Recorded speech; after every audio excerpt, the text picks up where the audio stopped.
Channel defense by the Sparks fans. 6 on the shot clock. Clark, a deep three. Oop, that is. She missed her first 7 and knocks that one down. Hey everyone, welcome back to the channel. If you're new here, make sure to hit that subscribe button and ring the bell so you don't miss any of our deep dives into the biggest stories in sports.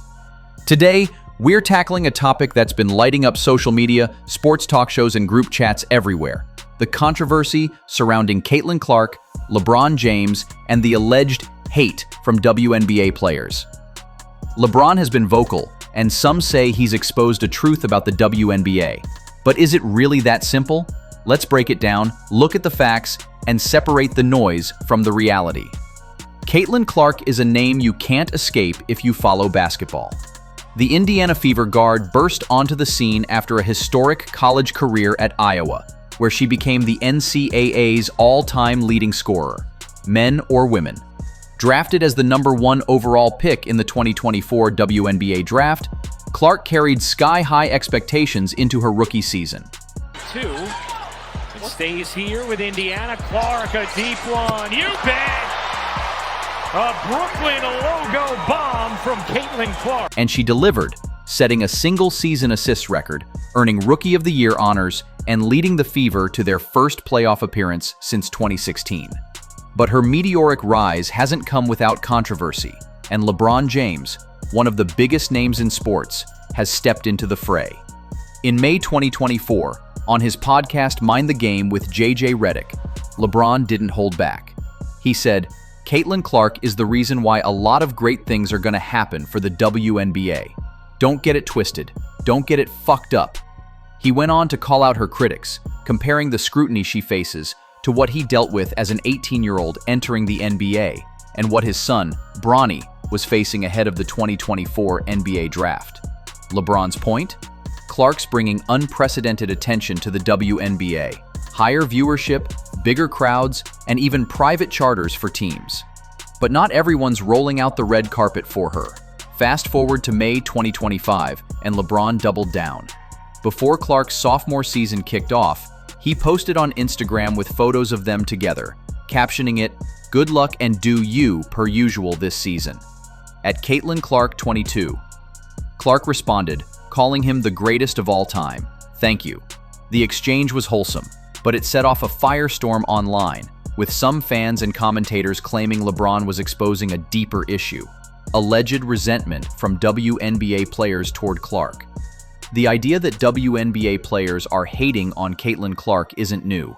It started during her rookie season in 2024, when some felt she wasn't getting the warmest welcome from her peers. Sports commentators pointed to tough on-court treatment, hard fouls, relentless defense, and physical screens as evidence of this.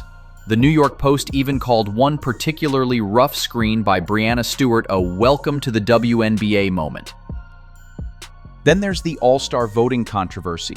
In July 2025, Clark received a staggering 1.3 million fan votes for the WNBA All-Star Game, making her a team captain for the July 19 game at Gainbridge Fieldhouse in Indianapolis. But among her peers, she ranked 9th among guards, trailing players like Dallas Wings rookie Paige Bueckers and her own teammate Kelsey Mitchell.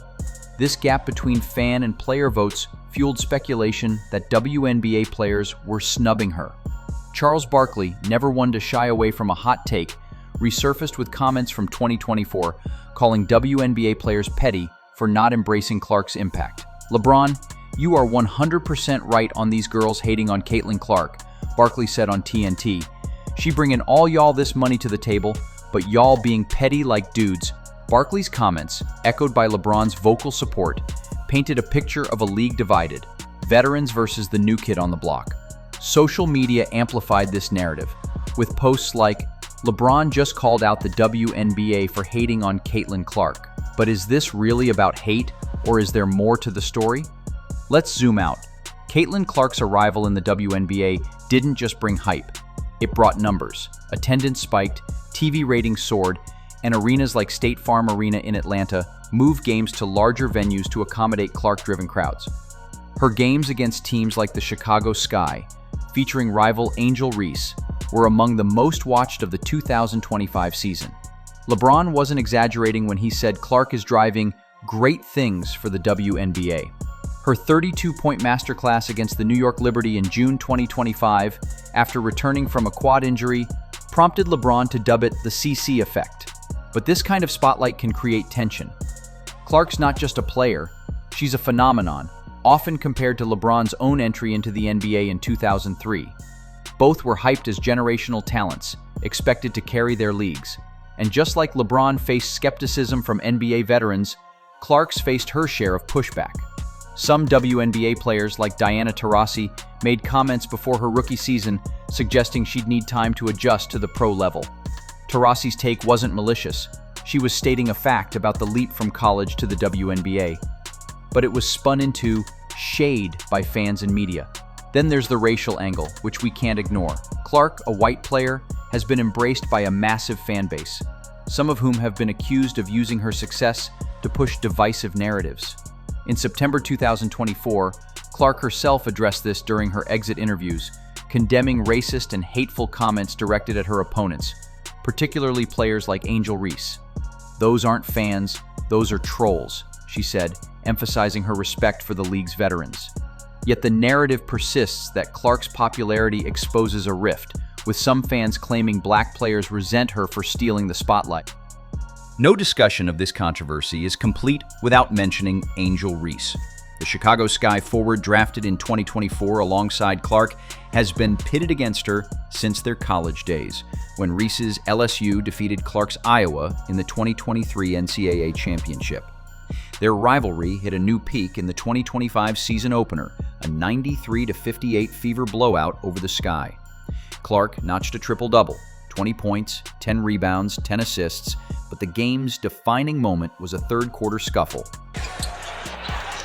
Boston, who also has a 15-5-5 game today. Here's Clark, catch, fire, and connect! Clark committed a hard foul on Reese, upgraded to a flagrant 1 after review. Reese charged back, and Fever center Aaliyah Boston stepped in, resulting in technical fouls for both. The incident sparked a firestorm. Reese's mother took to social media, mocking Clark and her Iowa roots with a "We ain't the same" post. Some fans accused Clark of dirty play, while others claimed Reese overreacted. LeBron's post-game tweet, "Triple dub CC, great way to kick off the season," drew criticism from Reese's supporters, who felt he was ignoring her solid performance, despite the Sky's loss. The fact that Clark and LeBron are both Nike athletes, while Reese is signed with Reebok, added fuel to the brand-driven narrative. But here's the thing, rivalries like this aren't new. Magic and Bird, Kobe and Shaq, these battles drive interest. Clark and Reese are both elevating the WNBA, yet the discourse around them often devolves into tribalism, with fans picking sides and crying hate. LeBron's support for Clark doesn't mean he's against Reese. He's praised other WNBA stars like Asia Wilson and Aaliyah Boston. But social media thrives on division, and his comments got weaponized.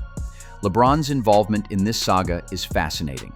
As a 40-year-old NBA legend recovering from an MCL sprain in 2025, he's got no skin in the WNBA game, yet he's consistently championed Clark.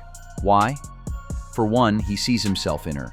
Both were prodigies thrust into the spotlight, facing pressure to live up to impossible expectations.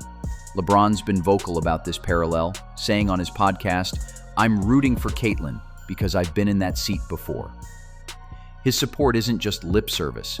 Clark admitted to being starstruck when meeting him before the 2025 season opener, saying, "LeBron is the GOAT to me, so it was just a crazy moment." She even thought his Instagram post was kind of fake at first, a testament to how surreal his endorsement felt. But LeBron's praise has a downside. It amplifies the narrative that Clark's being unfairly targeted.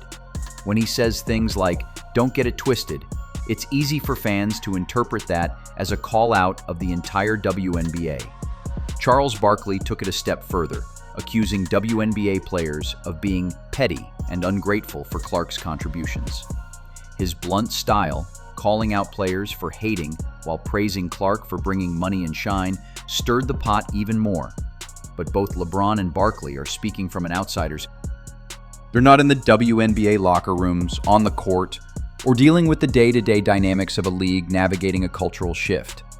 So are WNBA players actually hating on Caitlin Clark? The evidence is mixed.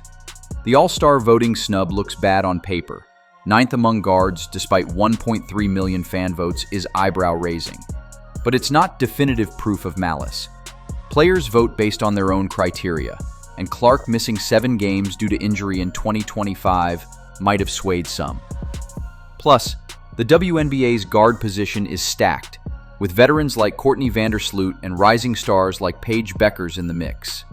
On the court, Clark's taken some hard hits, but that's par for the course in pro basketball. Rookies get tested. LeBron himself faced it in the NBA.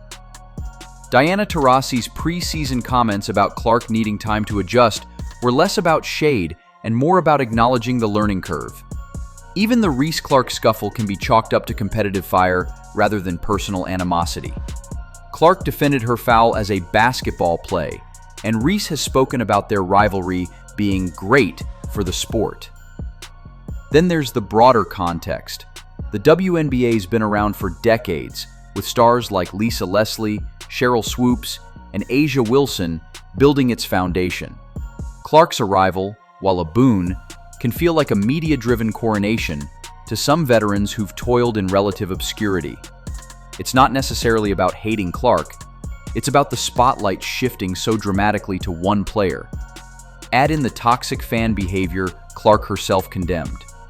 Racist trolls targeting players like Reese, and it's easy to see why tensions might flare. Social media's role in this controversy can't be overstated. LeBron's posts, like his triple dub CC tweet, are innocent on their face, but they're catnip for the X algorithm.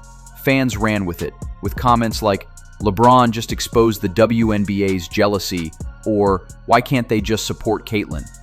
Meanwhile, Reese's fans fired back, accusing LeBron of bias and ignoring her contributions. One X post summed it up. It's very simple, y'all. CC is signed with Nike, Angel is signed with Reebok. Signing with Nike gets you more cosigns. This isn't just about basketball. It's about how narratives get amplified. A single tweet from LeBron can spiral into a week-long debate, with fans, trolls, and pundits piling on. The WNBA's global audience, as one Reddit user noted, isn't used to this level of scrutiny, and the league's still figuring out how to handle it. Nobody admires or wants racism in any sport, the user wrote. But to generalize a whole fan base is honestly dumbass behavior. Here's where we cut through the noise. The hate narrative is overblown. Are there tensions? Sure. Clark's a lightning rod, and her rapid rise has stirred complex feelings, some professional, some personal, some media-fueled. But painting WNBA players as a monolith out to get her ignores the nuance. Players like Kelsey Mitchell and Aaliyah Boston, Clark's teammates, have thrived alongside her. The Fever's 2025 roster, bolstered by additions like Natasha Howard and DeWanna Bonner, is a contender because of Clark's playmaking, not in spite of it. LeBron's right about one thing: Clark's impact is undeniable. She's brought eyes to the WNBA, and that benefits everyone: players, coaches, and front offices. But so do stars like Reese, Buchers, and Asia Wilson. The league's growth isn't a zero-sum game. Clark's triple-doubles and Reese's rebounding prowess can coexist. The real issue isn't players hating on Clark, it's the toxic discourse that tries to tear one down to lift another up. As of July 4th, 2025, Clark's sophomore season is in full swing. Her 32-point performance against the Liberty and her All-Star captaincy show she's not slowing down. The Fever, under new coach Stephanie White, are poised for a deep playoff run. Meanwhile, the WNBA is navigating its newfound spotlight with bigger arenas and better TV deals on the horizon. LeBron's support will likely continue. He's already mentoring younger players like Bronny and Tyrese Halliburton, So why not Clark? But the WNBA doesn't need saving. It's a league full of talent, and Clark's just one part of a larger story. The challenge now is for fans, media, and players to focus on the game, not the drama. So, did LeBron James show the truth about WNBA players hating on Caitlin Clark? Not exactly. He highlighted a real tension. Clark's massive popularity has disrupted the status quo, and not everyone's adjusted smoothly. But hate is too strong a word. This is about growing pains, competitive fire, and a league finding its footing in a new era. Clark's thriving, the WNBA's growing, and LeBron's just adding fuel to the conversation. What do you think? Is the hate narrative overblown, or is there something to it? Drop your thoughts in the comments, and let's keep this discussion going. If you enjoyed this deep dive, give the video a like, share it with your friends, and subscribe for more. Until next time, stay curious and keep loving the game.